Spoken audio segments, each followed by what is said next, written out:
Hello. आज हम लोग पढ़ेंगे force and laws of motion. ठीक है, क्लास नाइन्थ का पार्ट है force and laws of motion. इसमें सबसे पहले पढ़ेंगे बैलेंस एंड अनबैलेंस फोर्स।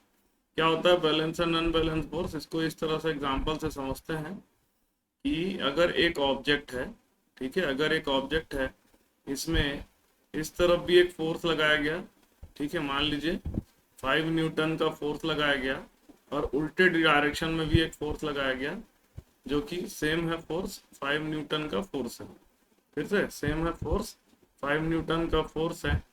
तो इसको हम लोग क्या कहेंगे? बैलेंस फोर्स कहेंगे। This is called balanced force. Balanced force.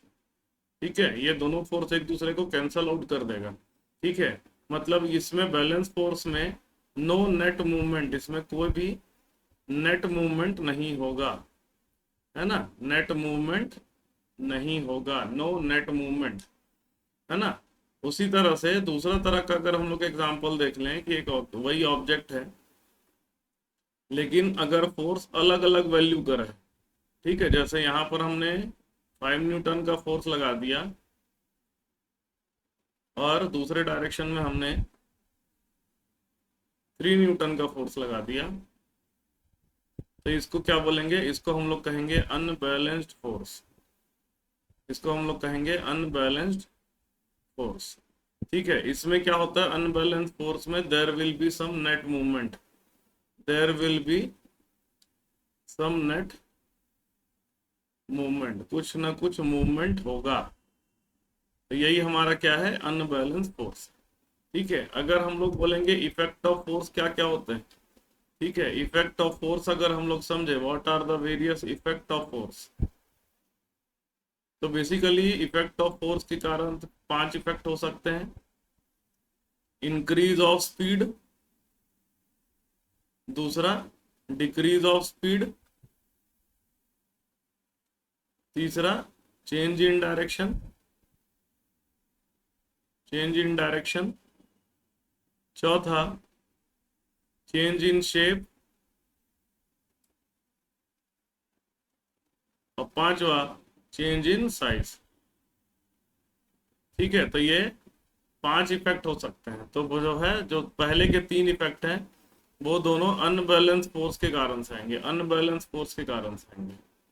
और बाकी के जो 2 इफेक्ट होते हैं वो बैलेंस फोर्स के कारण से आते हैं। बैलेंस फोर्स में क्या होता है? बैलेंस फोर्स में ऑब्जेक्ट अगर दोनों साइड बराबर फोर्स है तो उसको हम लोग कंप्रेस कर सकते हैं, तो शेप और साइज चेंज हो जाएगा। दोनों तरफ से अगर खींचे तो वो एनलार्ज हो जाएगा। तो ये शेप और साइज का चेंज होना किसके कारण से होता है? बैलेंस फोर्स के कारण से होता है।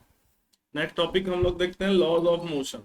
ठीक है, लॉज ऑफ मोशन हम लोग समझते हैं। What is the first law of motion. बाकी हम लोग आते हैं लॉज ऑफ मोशन में। तो first law of motion, first law of motion क्या कहता है? फर्स्ट लॉ ऑफ मोशन के अंदर कहता है कि an object at rest will remain at rest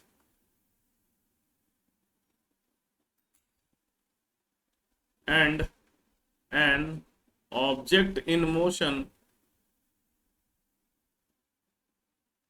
will remain in motion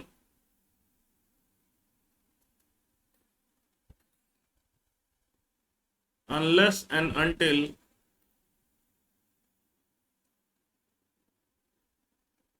some external forces, some external unbalanced force is applied to it। ठीक है, इसी लॉ को हम लोग दूसरा नाम देते हैं, इस लॉ को हम लोग एक और नाम देते हैं, इसको कहते हैं law of inertia. Law of inertia.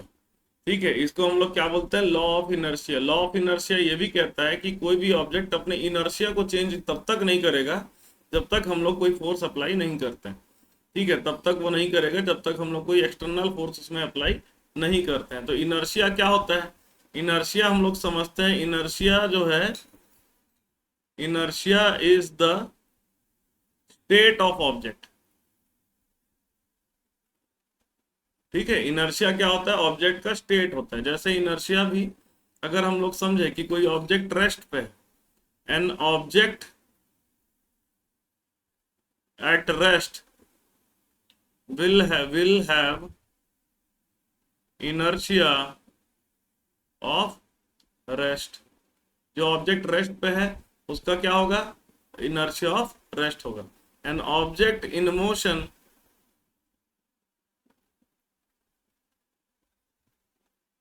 Will have inertia of motion, उसका क्या होगा, इनर्शिया ऑफ मोशन होगा। यही हमारा है फर्स्ट लॉ ऑफ मोशन। किसी भी ऑब्जेक्ट को अगर आप उसकी इनर्शिया को चेंज कराना चाहते हैं तो आपको एक एक्सटर्नल फोर्स अप्लाई करना पड़ेगा। ठीक है, इनर्शिया किस पे डिपेंड करता है, inertia depends on, inertia inertia is high, inertia किसका ज्यादा है, high for object having large मास, जिसका मास ज्यादा होता है ना, उसका इनर्शिया भी ज्यादा होता है। तो इसमें जैसे एक क्वेश्चन देखते हैं, which of the following has more inertia, rubber ball and a stone. ठीक है, तो रबर बॉल और स्टोन में से स्टोन का ज्यादा इनर्शिया होगा क्योंकि स्टोन का मास ज्यादा होता है। अब बाइसिकल एंड अ ट्रेन, इसमें देखेंगे तो ट्रेन का ज्यादा इनर्शिया क्योंकि उसका मास ज्यादा होता है। 5 rupee coin and 1 rupee coin, तो 5 रुपी कॉइन का मास ज्यादा होता है क्योंकि उसका 5 रुपी कॉइन का इनर्शिया ज्यादा होता है क्योंकि उसका मास भी ज्यादा होता है। अगला क्वेश्चन देखते हैं, in the following example try to identify the number of time the velocity of the ball changes. ठीक है, तो यहाँ पर क्या कह रहा है, यहाँ पर एक बोल रहा है a football player kicks a ball to another player of his team. मतलब पहले क्या था, फुटबॉल जो है उसकी इनिशियल वेलोसिटी क्या होगी, शुरुआत में उसकी वेलोसिटी होगी 0। उसको जब किक किए तो there will be some velocity, फिर उसकी वेलोसिटी बढ़ी। ठीक है, दूसरे प्लेयर को उसने दिया। ठीक है, of his team who kick the football toward the goal. फिर उसके बाद उसने क्या किया, दूसरे प्लेयर जो है पहले क्या करेगा, फुटबॉल को किक करके वो तीसरे स्पीड में लेके चले गया। मतलब पहले V1 इनिशियल स्पीड क्या था, 0, फिर उसने स्पीड बढ़ाई V2 हो गया। फिर थर्ड प्लेयर ने स्पीड बढ़ाया, स्पीड को चेंज किया, जिसकी वैल्यू क्या हो जाएगी, V3 हो जाएगी। गोल में जाने के बाद चौथा स्पीड हो जाएगा 0। गोल में पहुंचने के बाद क्या हो जाता है, बॉल रुक जाता है। तो उसके बाद गोलकीपर ने अपोजिट टीम को फुटबॉल दिया। ठीक है, तो उसके बाद फिर से उसकी स्पीड हो गई V5। ठीक है, तो टोटल हम लोग देखें यहाँ पर 5 बार स्पीड हुआ।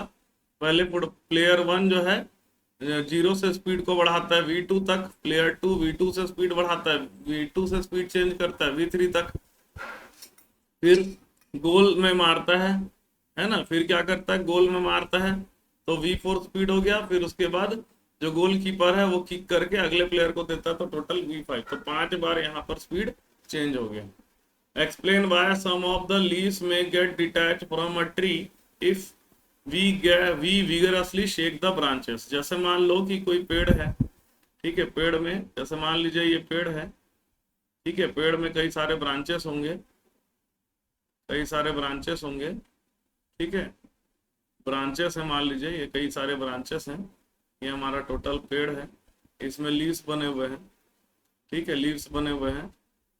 तो क्या होता है कि जब भी हम लोग पेड़ को शेक करते हैं तो लीव्स जो हो जाता है वो गिर जाता है। क्यों गिरता है, क्योंकि when we shake a tree, हम लोग जब ट्री को शेक करते हैं, वी अप्लाई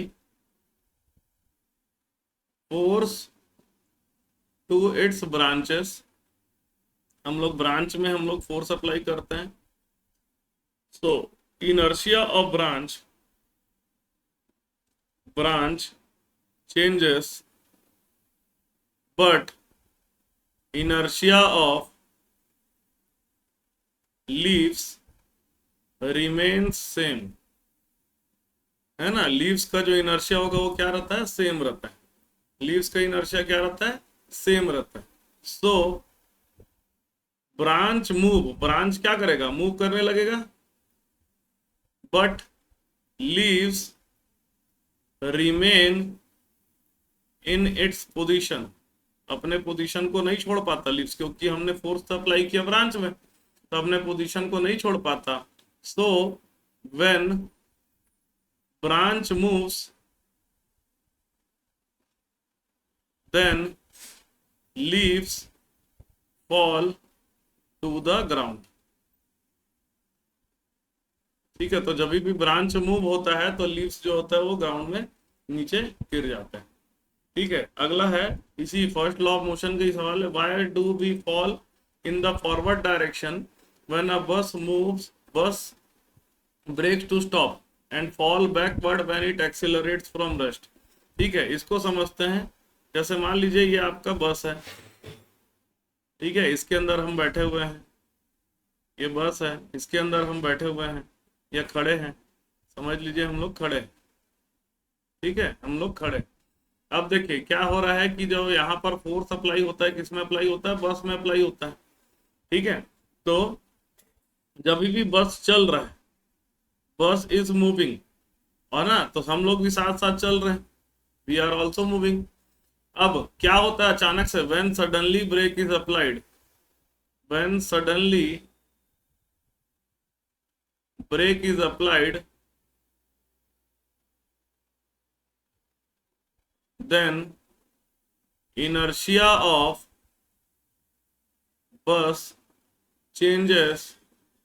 इनर्शिया देखो, बस फोर्स किस में अप्लाई किया गया, बस में, तो बस का इनर्शिया क्या हो जाता है, चेंज हो जाता है। किसमें चेंज हो जाता है, to rest. But our body remains in motion, हमारी बॉडी क्या है, मोशन में रहती है। ठीक है, हमारी बॉडी क्या है, मोशन में रहती है। So we move forward, so we fall forward, हम लोग क्या करते हैं, फॉरवर्ड की तरफ गिर जाते हैं। बस रुक जाता है लेकिन हम चलते रहते हैं, इसी कारण से हम लोग आगे की तरफ धकेलते हैं, हम लोग आगे की तरफ गिर जाते हैं। अब आगे देखते हैं, मान लीजिए जब बस आपका स्टैंडिंग मतलब इनर्शिया रुका हुआ है, रेस्ट पोजीशन पे, जब बस आपका रेस्ट पोजीशन पे, उस कंडीशन पे हम भी रेस्ट पोजीशन पे हैं, हम भी रेस्ट पोजीशन पे हैं, बस की वेलोसिटी 0 है तो हमारी भी वेलोसिटी 0 है। व्हेन, अब इस कंडीशन में सडनली बस मूव्स, जब बस मूव करता है, देन इनर्शिया ऑफ बस changes,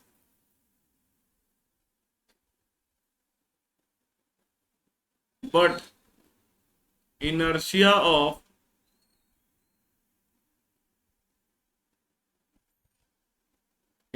of our body remains same। हमारी बॉडी की इनर्शिया क्या होती है, सेम होती है, इसी कारण सो वी फेल बैकवर्ड, हम लोग कहाँ हैं, बैकवर्ड में, मतलब पीछे की तरफ ढकेला जाता है। So we fell backward. ठीक है, हम लोग पीछे की तरफ धक्का लगता है। ये हो गया दूसरा। अब आते हैं हम लोग second law of motion. Second, तो फर्स्ट लॉ ऑफ मोशन क्या बताया, फर्स्ट लॉ ऑफ मोशन आपको ये बताया कि अगर ऑब्जेक्ट को का इनर्शिया आपको चेंज करना है तो आपको क्या करना पड़ेगा, एक एक्सटर्नल अनबैलेंस फोर्स अप्लाई करना पड़ेगा। ठीक है, सेकंड लॉ ऑफ मोशन क्या बताता है, सेकंड लॉ ऑफ मोशन ये बताता है कि कितना हमें वो फोर्स अप्लाई करना, फोर्स की वैल्यू बताता है। तो ये बताता है हमें कि the amount of applied external force, the amount of applied external force required to change the inertia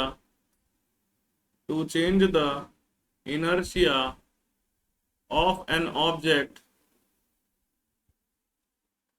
is directly proportional to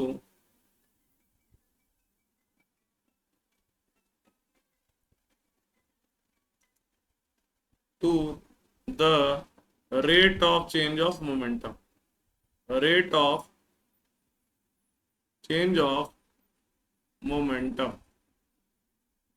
ठीक है, कितना अप्लाइड फोर्स हम लोग को लगाना पड़ेगा वो किस पे डिपेंड करता है, directly rate of change of momentum पे डिपेंड करता है। अब हम लोग समझते हैं व्हाट इज मोमेंटम, क्या होता है momentum. Momentum is the product of mass and velocity. Mass और वेलोसिटी का जो प्रोडक्ट होता है उसे हम लोग क्या बोलते हैं, मोमेंटम बोलते हैं। मतलब मोमेंटम को रिप्रेजेंट किया जाता है पी से, तो पी क्या होगा हमारा, मास इंटू वेलोसिटी।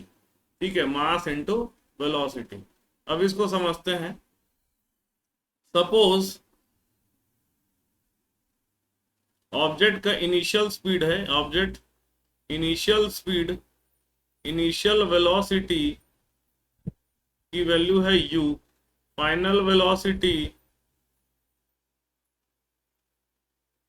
की वैल्यू है v। इनिशियल वेलोसिटी आपकी u है, फाइनल वेलोसिटी आपकी v है।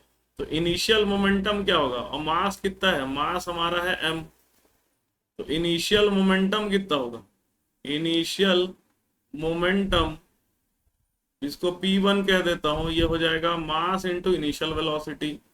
फाइनल मोमेंटम,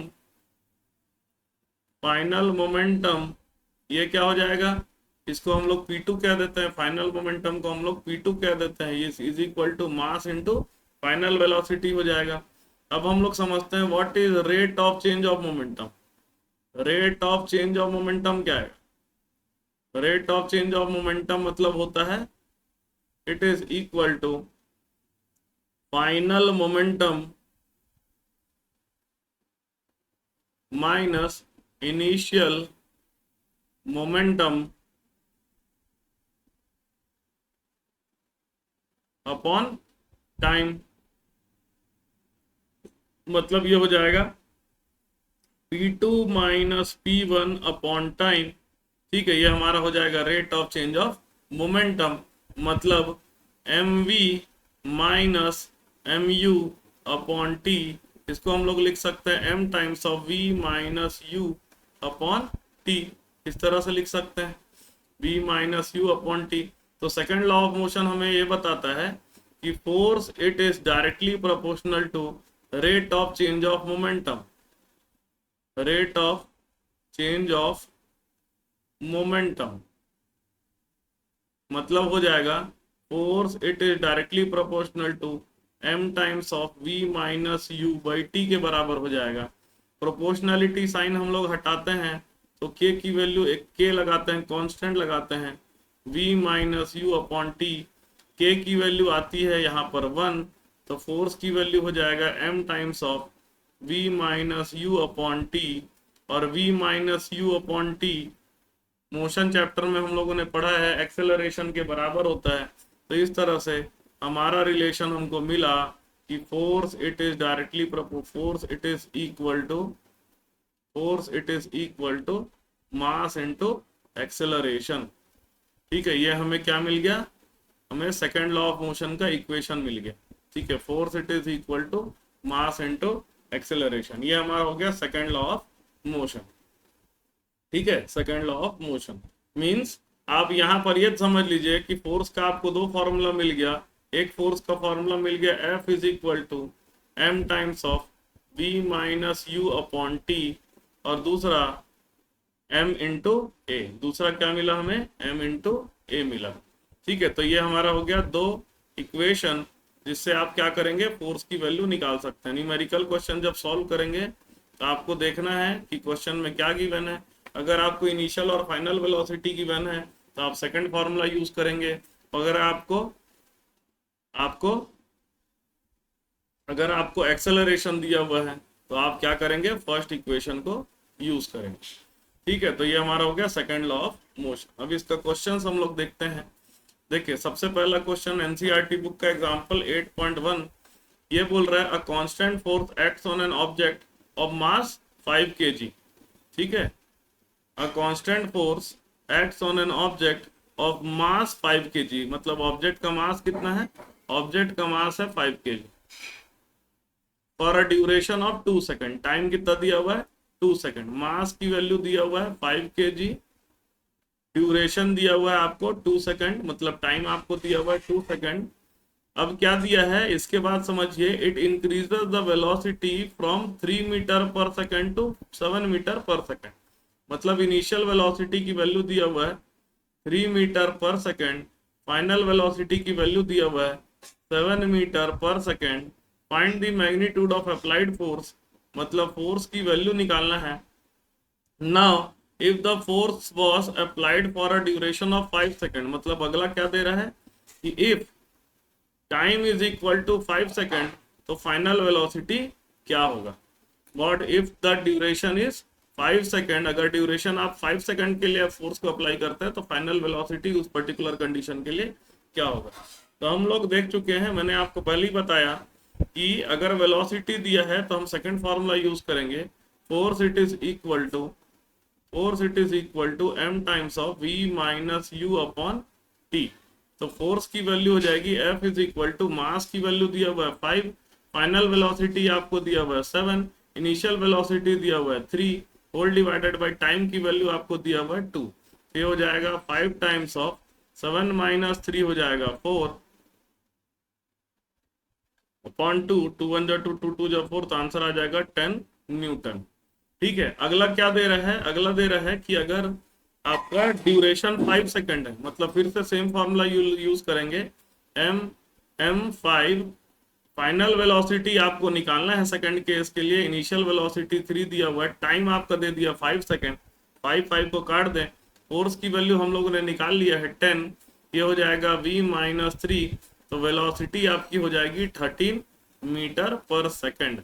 मतलब अगर इसी फोर्स को आप 5 सेकेंड के लिए अप्लाई करते हैं तो आपकी फाइनल वेलोसिटी हो जाएगी 13 metre per second.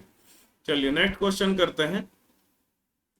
Which would require a greater force accelerating a mass of 2 kg at 5 metre per second and 4 kg mass at 2 metre per second. तो देखिए पहले मास 1 दिया हुआ है आपको 2 kg, वेलोसिटी 1 दिया हुआ है, एक्सेलरेशन 1 दिया हुआ है, पहले वाले का एक्सेलरेशन 1 दिया हुआ है आपका 5 मीटर पर सेकेंड स्क्वायर। उसी तरह से मास 2 आपको दिया हुआ है 4 kg, एक्सेलरेशन 2 आपको दिया हुआ है 2 metre per second square. Next question हम लोग देखते हैं। A motor car is moving with a velocity of 108 kilometre per hour, मतलब इनिशियल वेलोसिटी है 108 किलोमीटर पर आवर। ठीक है, इसको हम लोग मीटर पर सेकंड में चेंज करेंगे। मीटर पर सेकंड में चेंज करने के लिए 5/18 से हम लोग क्या करेंगे, डिवाइड करेंगे, तो ये हो जाएगा 18 1 जा 18, 18 6 जा 108 होता है सॉरी 18 इसको पहले 2 से काट देते हैं, 3 से काट देते हैं, 3 6 जा 18, 3 3 जा 9, 3 6 जा 18, 6 1 जा 6, 6 6 जा 36, तो 18 6 जा 108 होता है। तो ये हो जाएगा 6 5 जा 30, मतलब टोटल हो जाएगा 30 मीटर पर सेकंड। ठीक है, initial velocity 30 metre per second. ठीक है, उसके बाद क्या कह रहा है कि it takes 4 second to stop, मतलब फाइनल वेलोसिटी क्या है, फाइनल वेलोसिटी 0 है, टाइम कितना लगा 4 सेकंड लगा। ठीक है, to stop after the brakes are available, calculate the force exerted by brakes on the motor car if it the mass की वैल्यू दिया हुआ है 1000 kg, मास की वैल्यू दिया हुआ है 1000 kg। अब हम क्या करेंगे, अब हम लोग इसको सॉल्व करते हैं। देखिए वेलोसिटी दिया है तो फॉर्मूला यूज करेंगे, F is equal to m times of v minus u upon t. m की वैल्यू दिया हुआ है 1000, v की वैल्यू है 0, u की वैल्यू है 30, अपॉन टाइम कितना लगा 4 सेकंड लगा, 4 1 जा 4, 250 जा 250 इंटू -30 हो जाएगा -7500 न्यूटन। माइनस साइन इंडिकेट करता है कि force is applied against the movement, minus negative sign indicates, negative sign indicates that force is opposite to the motion, motion के अपोजिट में फोर्स लगा हुआ है, मोशन के अपोजिट में जब फोर्स लगता है तो स्पीड कम होता है। नेक्स्ट क्वेश्चन देखते हैं, एग्जांपल नंबर 8.4। इसमें क्या कह रहा है, इसमें हम लोग का ये कह रहा है कि a force of 5 newton, 5 newton का फोर्स लगा। ठीक है, अ फोर्स ऑफ 5 न्यूटन, मतलब फोर्स की वैल्यू हमारी है 5 newton, gives a mass m1 an acceleration of 10 metre per second. m1 को एक्सेलरेशन दे रहा है 10 metre per second square and a mass m2, m2 को एक्सेलरेशन दे रहा है 20 metre per second square.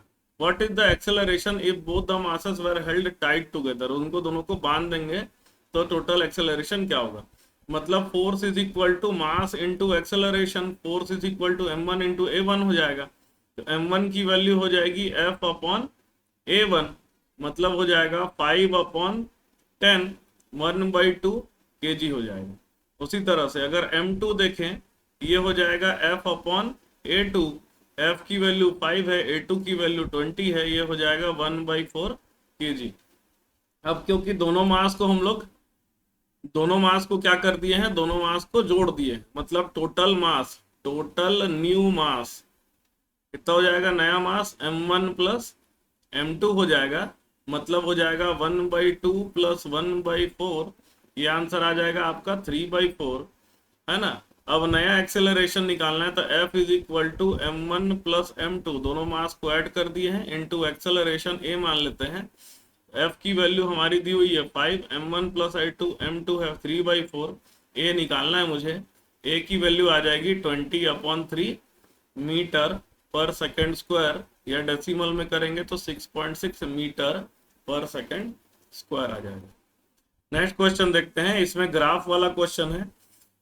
Graph वाले क्वेश्चन में देखिए क्या दिया हुआ है, क्वेश्चन में ये दिया हुआ है कि the velocity time gram of a ball of mass 20 kg, mass की वैल्यू दिया हुआ है 20 ग्राम, मास दिया है 20 gram, moving along a straight line on a table is given. देखिए टेबल देखेंगे तो इनिशियल वेलोसिटी, यहाँ पर देखिए इनिशियल वेलोसिटी कितना है 20 metre per second, final velocity कितना है, वाई एक्सिस को देखिए, इनिशियली इसकी वेलोसिटी है 20 मीटर पर सेकेंड और फाइनली इसकी वेलोसिटी हो गई 0। देखिए ग्राफ ऐसे हमारा चेंज हो रहा है, ये ग्राफ ऐसे नीचे चेंज हो रहा है, तो इनिशियल वेलोसिटी है 20 मीटर पर सेकेंड, 20 सेंटीमीटर पर सेकेंड दिया हुआ है, ध्यान रखिएगा यहाँ पर यूनिट लिखा हुआ है, ये देखिए यूनिट लिखा हुआ है 20 सेंटीमीटर पर सेकेंड, फाइनल में 20 सेंटीमीटर पर सेकेंड को मीटर पर सेकेंड में चेंज करने के लिए क्या करेंगे,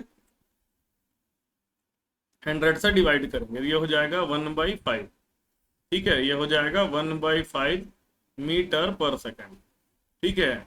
अब टाइम कितना लगा, इसको टाइम लगा 10 सेकेंड, टाइम कितना लगा 10 सेकेंड, ठीक है। बोल रहा है how much force does the table exert on the ball to bring it to rest, force निकालना है, फोर्स फॉर्मूला लगाएंगे m times of v minus u upon t, तो F इज इक्वल टू हो जाएगा m की value 20 ग्राम है, ग्राम को kg में चेंज करेंगे तो डिवाइडेड बाई 1000 करेंगे, v की वैल्यू 0 है क्योंकि फाइनल वेलोसिटी क्या है 0, इनिशियल वेलोसिटी आपकी 1/5 है, अपॉन टाइम आपको दिया हुआ है 10, तो ये हो जाएगा आपका, ये इन दोनों को कैंसिल कर दिया तो ये हो जाएगा 2/1000 मल्टीप्लाई बाय -1/5, तो ये हो जाएगा -2/5000 न्यूटन, या हम लोग ये कह सकते हैं -1/2500 न्यूटन, ठीक है। नेगेटिव साइन क्या इंडिकेट करता है कि ये अपोजिट टू मोशन। अब हम लोग आते हैं थर्ड लॉ ऑफ मोशन पे। थर्ड लॉ ऑफ मोशन क्या बोलता है, थर्ड लॉ ऑफ मोशन बोलता है कि every action has equal and opposite reaction, हर एक एक्शन का इक्वल और अपोजिट रिएक्शन होता है। देखिए जैसे किसी चीज को आप अगर खींचेंगे तो फोर्स इस तरफ लग रहा है जितना, उतना ही अपोजिट में फोर्स लग रहा है, समझे, मतलब हर एक एक्शन का इक्वल एंड अपोजिट रिएक्शन होता है। मतलब अगर आप ये समझ लीजिए कि अगर एक ऑब्जेक्ट को आप एक फोर्स से मूव कराते हैं तो ये ऑब्जेक्ट भी आपके ऊपर एक फोर्स लगाएगा, समझे, ये ऑब्जेक्ट भी आपके ऊपर इक्वल एंड अपोजिट फोर्स लगाएगा। इसी कारण से आप जब देखेंगे कि कभी भी हम लोग किसी चीज को पीटते हैं या किसी चीज में हम लोग बीट करते हैं तो क्या होता है कि हमें भी चोट लगता है, हम किसी चीज को मारेंगे तो हमें भी उल्टा चोट लगता है क्योंकि उस ऑब्जेक्ट से हमें भी अपोजिट रिएक्शन मिलता है। रॉकेट को आप देखिएगा, रॉकेट जो होता है इसमें नीचे की तरफ गैस गैस जो है नीचे की तरफ जाती है। रॉकेट जो है उसमें गैस कहाँ है, नीचे की तरफ जाती है। देखिए रॉकेट जो होगा इसमें गैस जो होता है वो नीचे की तरफ जाती है, तो रॉकेट ऊपर की तरफ मूव करता है। मूवमेंट ऑफ गैस कैसा है, नीचे। तो इक्वल एंड अपोजिट रिएक्शन लगा करके रॉकेट ऊपर की तरफ जाती है। तो ये बोलता है हर एक्शन का इक्वल एंड अपोजिट रिएक्शन होगा। इसी कारण से जो हमारा गन, जब हम लोग बंदूक चलाते हैं तो हमारे हाथ में भी झटका लगता है, क्योंकि वो इक्वल एंड अपोजिट रिएक्शन देता है। ठीक है, अब इसके ऊपर हम लोग कुछ देखिए, कुछ कुछ हम लोग जो अनसॉल्व क्वेश्चन है एक्सरसाइज के क्वेश्चन, उसको हम लोग करते हैं। पहला क्वेश्चन है, an object experience a net zero external unbalance force. Net zero external unbalance force है। एक्सटर्नल अनबैलेंस फोर्स कितना है, जीरो है।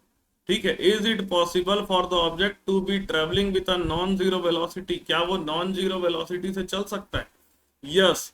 देखो नॉन जीरो वेलोसिटी से चल सकता है, लेकिन there will not be any acceleration. No external force के कारण से एक्सेलरेशन नहीं हो सकता। Yes, there will be, there can be, there is possibility that object is traveling with a non-zero velocity,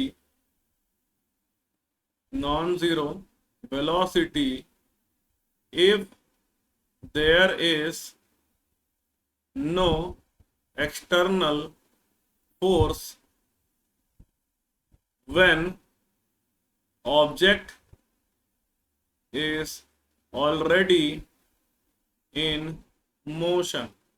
object पहले से ही मोशन में है, with a non zero velocity, with a non zero velocity. एक कोई velocity से चल रहा होगा, एक्सटर्नल फोर्स के बिना भी वो उसी वेलोसिटी से चलता रहेगा। एक्सटर्नल फोर्स करता क्या है, एक्सटर्नल फोर्स खाली क्या करेगा, स्टेट को चेंज करता है। जो ऑब्जेक्ट ऑलरेडी वेलोसिटी से चल रही होगी, है ना, जो ऑब्जेक्ट ऑलरेडी किसी वेलोसिटी से चल रही होगी, तो उसमें नॉन जीरो फोर्स के अलावा नहीं, नॉन जीरो फोर्स से भी वो उसी वेलोसिटी से चलती रहेगी।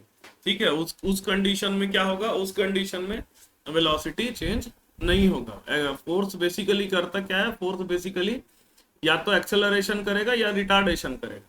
तो ये पहला आंसर हो गया। When a carpet is beaten with a stick, dust comes out of it. Explain. तो इसका क्या आंसर होगा, इसका आंसर होगा when we beat a carpet with stick, we apply force to the carpet, so carpet moves, but inertia of rest of dust remains same। Dust जो है उसमें तो फोर्स अप्लाई नहीं कर रहे हैं, उसका इनर्शिया सेम हो जाएगा। So when carpet moves it, जो डस्ट है, dust comes out of it. Dust उससे क्या हो जाता है, बाहर आ जाता है। ठीक है, ये हमारा दूसरा आंसर हो गया। अगला बोल रहा है, why it is advise to tie any luggage kept on floor, kept on roof of a bus with अ रोप। ठीक है, बस के ऊपर में लगेज को बांध के रखने क्यों कहा जाता है? ठीक है, इसलिए कहा जाता है कि when the bus suddenly stops, then the luggage has tendency to move forward। ठीक है, फॉरवर्ड की तरफ मूव करेगा। जैसे हम लोग पहला क्वेश्चन में देखे थे कि जब भी हम लोग बस में बैठते हैं या कार में बैठते हैं, अचानक से ब्रेक लगता है तो हम फॉरवर्ड की तरफ मूव करते हैं। क्यों? क्योंकि इनर्शिया वाला कॉन्सेप्ट है। इनर्शिया, हमारा इनर्शिया चेंज नहीं होता, बस का इनर्शिया चेंज हो जाता है, इसलिए फॉरवर्ड की तरफ। और when suddenly bus starts, then there is tendency of luggage to fall backward, है ना, बैकवर्ड। तो लगेज में फॉल, उस कारण से लगेज क्या हो सकता है, गिर सकता है फ्रॉम बस। So thus it is advised to tie any luggage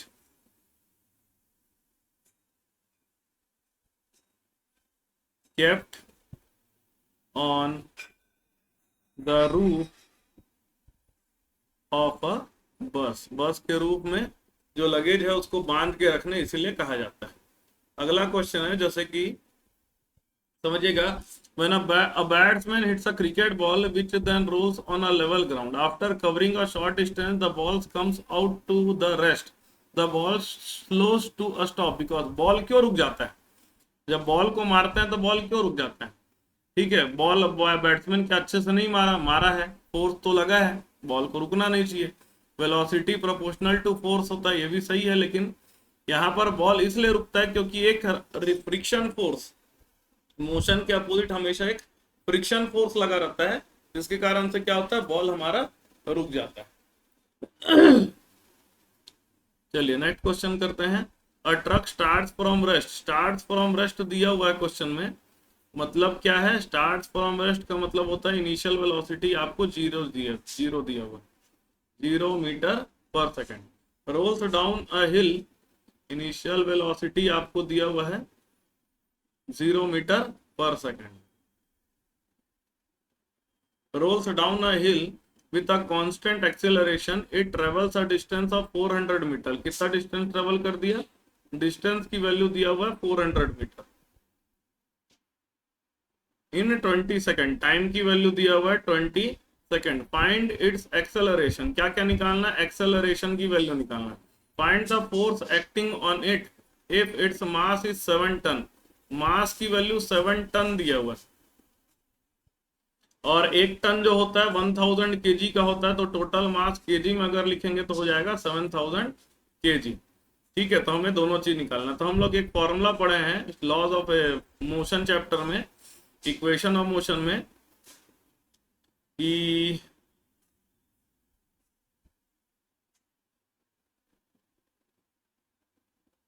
S is equal to u t plus half a t square वाला इक्वेशन पढ़े हैं।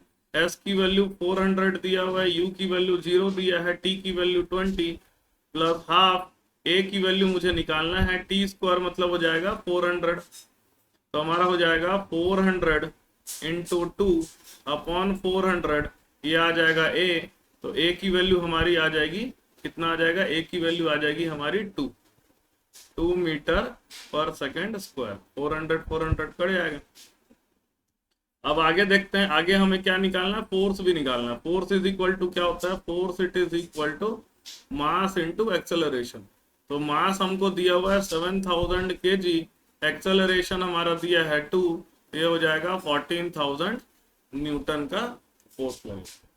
ठीक है, 14000 न्यूटन का फोर्स लगेगा। नेक्स्ट क्वेश्चन है, स्टोन ऑफ 1 केजी, स्टोन का मास दिया हुआ है 1 KG, is thrown with a velocity of 20 metre per second across the frozen surface of a lake and comes to rest after traveling a distance of 50 meter. What is the force of friction between the stone and the ice? ठीक है, मास की value दिया हुआ है 1 kg, initial velocity दिया हुआ है आपका 20 मीटर पर सेकेंड, है ना, और कम्स टू रेस्ट दिया हुआ है, मतलब फाइनल वेलोसिटी आपका दिया हुआ है 0 metre per second after travelling a distance of, distance की वैल्यू दिया हुआ है 50 मीटर, यहाँ टाइम नहीं दिया हुआ है। What is the force of friction, force of friction हमको निकालना है। तो फोर्स ऑफ फ्रिक्शन भी वही फोर्स है और कुछ नहीं है। तो अब इसको हम लोग सॉल्व करते हैं। देखिए हम लोग का फॉर्मूला पता है इक्वेशन ऑफ मोशन में, v square is equal to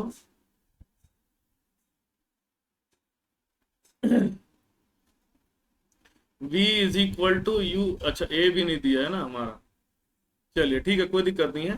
third equation of motion हम लोग यूज करते हैं, v square is equal to u square plus 2as, है ना।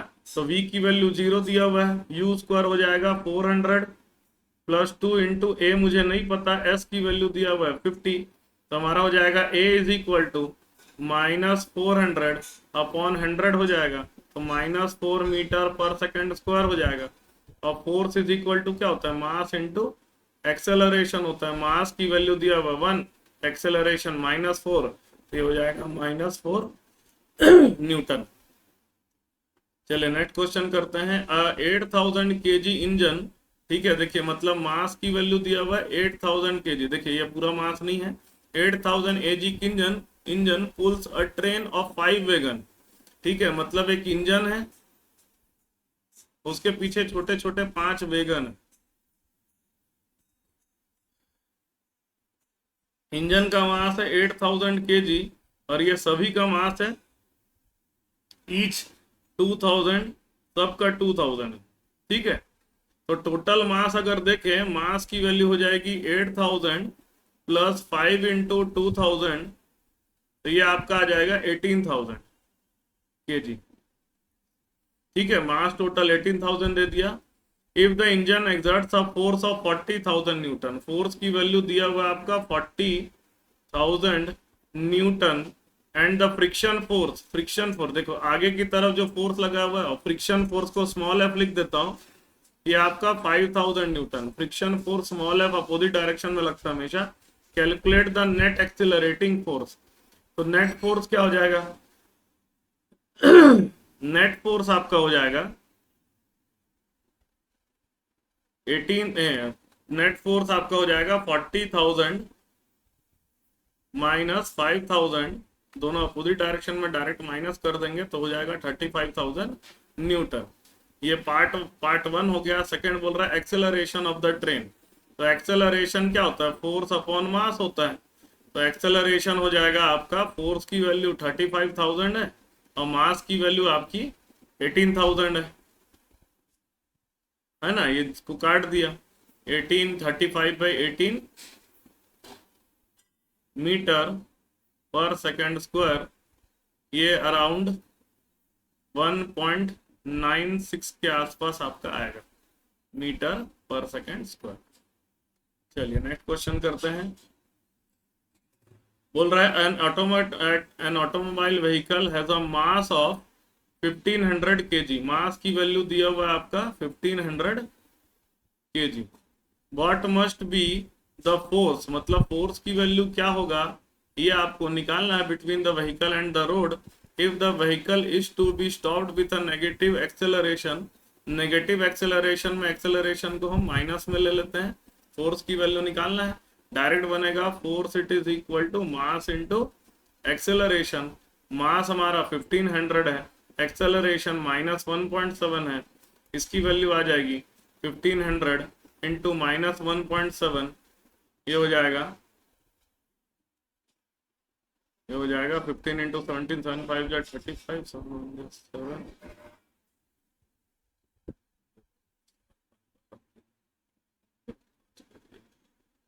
255 255 00 पॉइंट लगाए तो 2550 आ जाएगा, -2550 न्यूटन। अच्छा अगला क्वेश्चन है, what is the momentum on object moving with velocity v। Momentum already बता चुका हूँ, it is the product of mass and velocity m into v। Using a horizontal force of 200 newton, horizontal force दिया हुआ 200 newton, we intend to move a wooden cabinet across a floor at a constant velocity. क्या करना है, constant velocity से move करना है।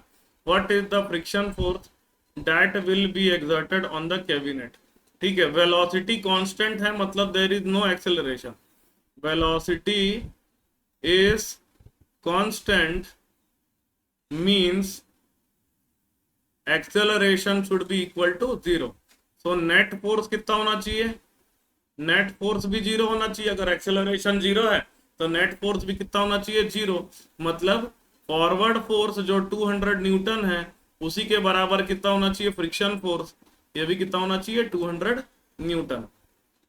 तो इसका आंसर आ जाएगा friction force force is 200 newton. अगर कुछ एक्सेलरेशन से करते तो फ्रिक्शन फोर्स की वैल्यू कम होनी चाहिए थी।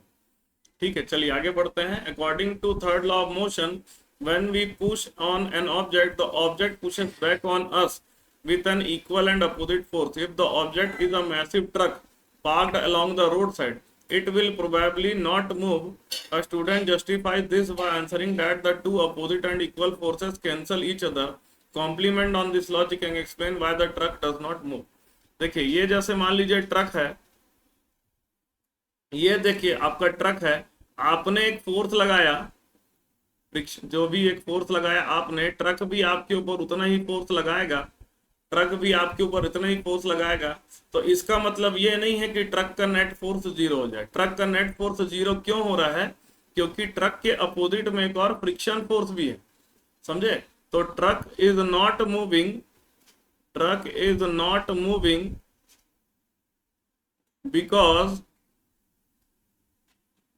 The applied force on truck is equal to friction force between truck and surface। अगर आप अपने फोर्स को फ्रिक्शन फोर्स से ज्यादा कर देते हैं तो ट्रक मूव करने लगेगा, लेकिन किसी भी कंडीशन पे आपने जितना भी फोर्स लगाया ट्रक आपके ऊपर उतना ही फोर्स लगाएगा। तो अगर ये लॉजिक सही होता तो कोई भी ऑब्जेक्ट कभी भी मूव करता ही नहीं। ये लॉजिक गलत है, क्योंकि ट्रक आपके ऊपर फोर्स लगा रहा है, समझे? ये जैसे हम हैं, हम एक फोर्स लगाया तो ट्रक हमारे ऊपर फोर्स लगाया, तो ये जो अलग अलग फोर्स है, ट्रक के ऊपर दो फोर्स नहीं लग रहा है। ये जो अलग अलग फोर्स है, एक फोर्स हम ट्रक के ऊपर लगा रहे हैं, एक ट्रक हमारे ऊपर लगा रहा है, ये दोनों फोर्स आपस में बैलेंस नहीं होता। ट्रक के ऊपर ही अगर दो फोर्स होता तो वो बैलेंस हो सकता। चलिए आगे बढ़ते हैं। अगला क्वेश्चन आपका है, a hockey ball of mass 200 ग्राम, ठीक है, मास की वैल्यू दिया हुआ है 200 ग्राम, is travelling at 10 metre per second. उसकी वेलोसिटी, इनिशियल वेलोसिटी की वैल्यू दिया हुआ है 10 मीटर पर सेकेंड। ठीक है, तो ये 200 ग्राम को मैं केजी में चेंज कर देता हूँ, 200/1000 कर दूंगा, 0 0 0 0 कैंसिल हो जाएगा, 1/5 kg आ जाएगा। ठीक है, it struck with a hockey stick so as to return it along its original path with velocity of 5 metre per second. अब देखो, इनिशियल वेलोसिटी इस डायरेक्शन में कितना, 10 metre per second, final velocity original path में ही आ गया 5 metre per second, मतलब final velocity को हम क्या लेंगे, माइनस लेंगे, -5 metre per second. Calculate the magnitude of change in momentum occurred in the motion of the hockey ball by the force applied by the hockey stick. देखो पहले क्या हुआ, पहले वेलोसिटी कितनी थी, 10 मीटर पर सेकंड, तो इसका मोमेंटम कितना हो जाएगा, 1/5 इंटू 10, मास कितना है 1/5 इंटू 10, वेलोसिटी करेंगे तो 2 kg मीटर पर सेकंड आ जाएगा मोमेंटम। ठीक है, सेकंड मोमेंटम क्या हो जाएगा, सेकंड में जो हॉकी स्टिक से पहले रोका गया तो वेलोसिटी क्या है, 0, तो सेकंड मोमेंटम कितना हो गया, 0 kg metre per second. Third में क्या आ गया, मास उतना ही है 1/, लेकिन वेलोसिटी नेगेटिव हो गया, मतलब उल्टे डायरेक्शन में जा रहा, मतलब नेगेटिव वेलोसिटी, तो इसका आ जाएगा -1 kg मीटर पर सेकंड आ जाएगा। ठीक है, तो ये टोटल चेंज इन मोमेंटम हमारा इस तरह से आ रहा है। चलिए अगला क्वेश्चन है, अ बुलेट ऑफ मास 10 ग्राम, कितना है, मास की वैल्यू है 10 ग्राम। ठीक है, मास की वैल्यू है 10 ग्राम, मतलब हो जाएगा 10/1000 kg, मतलब आ जाएगा 0.01 kg, is travelling horizontally with a velocity of 150 metre per second, मतलब velocity of bullet 150 metre per second, strikes a stationary wooden block and comes to rest. ठीक है, मतलब फाइनल वेलोसिटी, ये इनिशियल वेलोसिटी ऑफ बुलेट है, final velocity of bullet क्या है, 0, क्योंकि rest पे आ गया। टाइम कितना लगा, 0.03 सेकंड लगा। Calculate the distance of penetration of the bullet into the block. ठीक है, मतलब डिस्टेंस मुझे निकालना है, ठीक है। Also calculate the magnitude of force, force की भी वैल्यू मुझे निकालना है। ठीक है, फोर्स की वैल्यू भी मुझे निकालना है। तो क्या करेंगे, देखिए सबसे पहले क्या करेंगे, देखिए डिस्टेंस निकालने के लिए हम लोग क्या कर लेते हैं, अ, हम लोग पहले फोर्स निकाल लेते हैं। फोर्स इज इक्वल टू क्या होता है, m v minus u upon t. तो फोर्स की वैल्यू हो जाएगी, एम की वैल्यू है 0.01, फाइनल वेलोसिटी 0 है, इनिशियल वेलोसिटी 150 है, अपॉन टाइम की वैल्यू 0.03 हो जाएगा।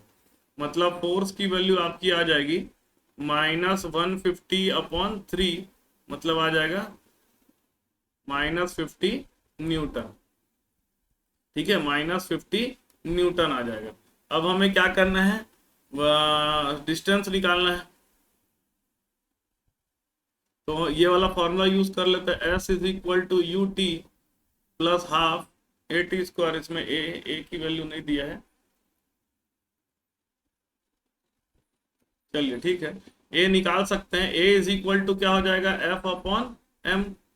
ए की वैल्यू कितना हो जाएगा, एफ अपॉन एम। एफ की वैल्यू -50 है ना, एफ की वैल्यू -50 हमने निकाला है, एम की वैल्यू 0.01 हो जाएगा।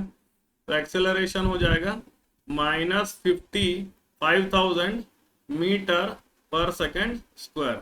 अब हमारा फॉर्मूला होता है s is equal to u t plus half a t square. Equation of motion से एस की वैल्यू मुझे निकालना है, यू की वैल्यू दिया हुआ है 150, टाइम की वैल्यू दिया 0.03 प्लस हाफ, ए की वैल्यू है -5000 इंटू टी स्क्वायर, मतलब 0.03 का होल स्क्वायर। तो ये हो जाएगा 150 इंटू 0.03 हो जाएगा 0.450 हो जाएगा, 4.5 आ जाएगा, है ना। 15 3 जा 45, 450, इसमें 2 डेसिमल इधर करना तो 4.5 आ जाएगा, माइनस हाफ इंटू 5000 हो जाएगा 2500 इंटू 0.03 का स्क्वायर हो जाएगा 0.0009, 0009 आएगा। ठीक है, 0.0009 आ जाएगा। तो ये आ जाएगा 4.5 माइनस 22500, और 4 डेसिमल इधर करेंगे, 1 2 3 4, तो 2.25। ये हो जाएगा 4.5 माइनस 2.25 अगर करते हैं, ये हो जाएगा 5, और में से 2 गया 2, और ये हो जाएगा 2.25 मीटर चले जाएगा। कितना चले जाएगा, 2.25 मीटर का डिस्टेंस ट्रेवल करे। ठीक है, चलिए अगला क्वेश्चन करते हैं। An object of mass 1 kg, mass की वैल्यू आपको क्वेश्चन में दिया हुआ है, mass is equal to 1 kg, travelling in a straight line with a velocity of 10 metre per second, मतलब initial velocity 10 metre per second दिया हुआ है, collides with and sticks to a stationary wooden block of 5 kg। मतलब क्या है, दूसरा wooden block है 5 kg, और दोनों कोलाइड कर गए, तो कोलाइड कर गए करके प्लस लिख दे रहा हूँ, दोनों ऐड हो गए। Then they move together in the same straight line. Calculate the total momentum just before the impact and just after the impact. अब देखो,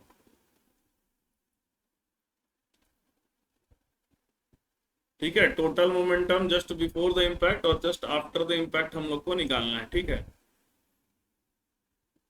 टोटल मोमेंटम हमेशा क्या होता है, सेम रहता है। तो देखो टोटल मोमेंटम क्या होगा, देखो दो ऑब्जेक्ट है, पहला वाला ऑब्जेक्ट जिसका मास है 1 kg, है ना, दूसरा वाला ऑब्जेक्ट जिसका मास है 5 kg।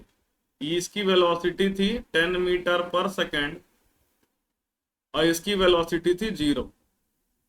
ठीक है, तो टोटल मोमेंटम लगेंगे, P1 हो जाएगा तुम्हारा 1 इंटू 10, मतलब 10 kg metre per second.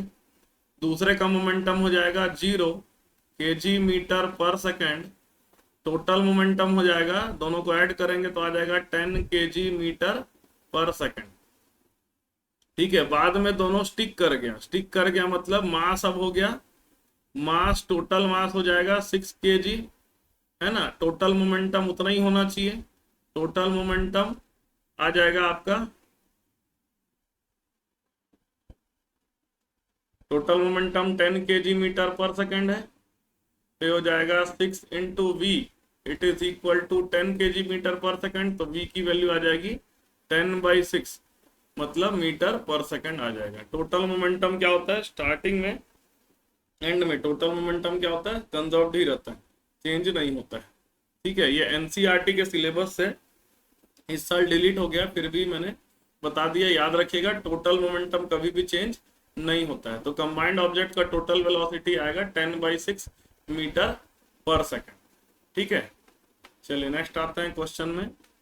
N object of mass 100 kg, mass की वैल्यू दिया हुआ है 100 kg, is accelerated uniformly from velocity, initial velocity है 5 metre per second to 8 metre per second, final velocity है 8 metre per second. Calculate the initial and final momentum, initial momentum हो जाएगा 100 into initial velocity, तो 500 kg metre per second हो जाएगा। Final initial and final momentum, final velocity हो जाएगा मास into final velocity, ये हो जाएगा 800 kg metre per second. Also find the magnitude of force, समझे, टाइम यहाँ पर दिया हुआ है 6 second, F is equal to हो जाएगा m times of v minus u upon t।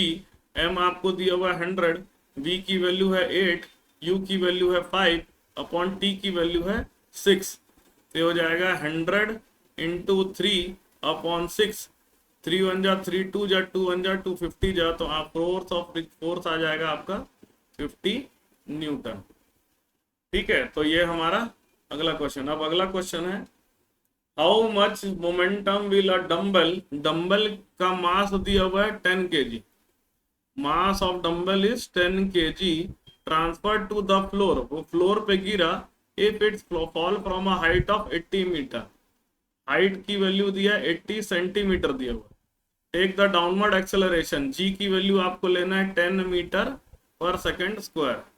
ठीक है, तो H इज इक्वल टू क्या होता है, देखिए अगर आप देखेंगे, ठीक है, मतलब एक हाइट, ये फ्लोर है, फ्लोर का डंबल कुछ हाइट से रखा गिर रहा है, ये हाइट की वैल्यू आपको दिया हुआ है 80 सेंटीमीटर, मतलब 0.8 मीटर हो जाएगा। ठीक है, अब यहाँ पर नीचे की तरफ जो एक्सेलरेशन है इसको हम लोग जी लेते हैं, 10 मीटर पर सेकंड लेने कह रहे हैं। ठीक है, मतलब देखिए यहाँ पर डंबल जो है 10 kg का है, नीचे फ्लोर पे गिर रहा है, एक्सेलरेशन दिया हुआ है 10 मीटर पर सेकंड स्क्वायर। ठीक है, तो इसमें मोमेंटम कितना होगा, देखिए फाइनली जब गिरेगा, है ना, डाउनवर्ड क्या बोल रहा है, how much momentum will dumbbell of mass 10 की ट्रांसफर, कितना मोमेंटम ट्रांसफर करेगा, मतलब यहाँ पर मुझे इनिशियल वेलोसिटी निकालना पड़ेगा, फाइनल वेलोसिटी तो क्या होगा, 0 होगा।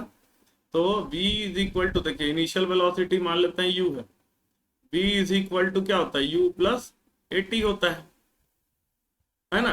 तो यहाँ पर v हमें निकालना है, v की वैल्यू 0 है, इनिशियल वेलोसिटी मुझे निकालना है, एक्सेलरेशन की जगह क्या लेना है, g लेना है, और टाइम कितना लगा ये नहीं दिया है क्वेश्चन में ना, टाइम नहीं दिया लेकिन h दिया है। ठीक है, तो h दिया है तो हम लोग दूसरा वाला फॉर्मूला यूज करते हैं। देखिए s is equal to u t plus, अच्छा ये भी नहीं दिया है, t नहीं दिया है, v square is equal to u square plus 2as वाला, v square is equal to u square plus 2as वाला फॉर्मूला। तो फाइनल वेलोसिटी 0 है, u मेरे को निकालना है, प्लस 2 इंटू ए के जगह g लेना है, s के जगह क्या हो जाएगा, h कितना डिस्टेंस ट्रेवल किया, हाइट के बराबर डिस्टेंस ट्रेवल किया, तो ये हो जाएगा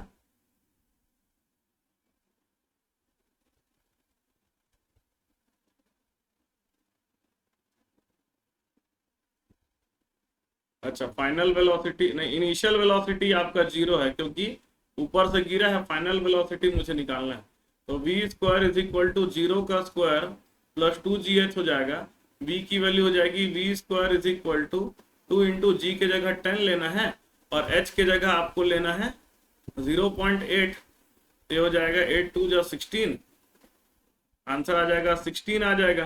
तो v square is equal to हो गया आपका 16, तो v की वैल्यू हो जाएगी 4 मीटर पर सेकेंड। ठीक है, तो मोमेंटम आपको निकालना, मोमेंटम क्या होता है m इंटू बी होगा। मोमेंट m की वैल्यू दिया हुआ है 10, b की वैल्यू 4 है, तो ये आंसर आ जाएगा 40 kg मीटर पर सेकेंड। ठीक है, तो ये आपका क्या है, Newton's law of motion, fourth and law of motion जो है, ये चैप्टर आपका टोटली हमने खत्म कर दिया आज। ठीक है चलिए ठीक है, थैंक यू।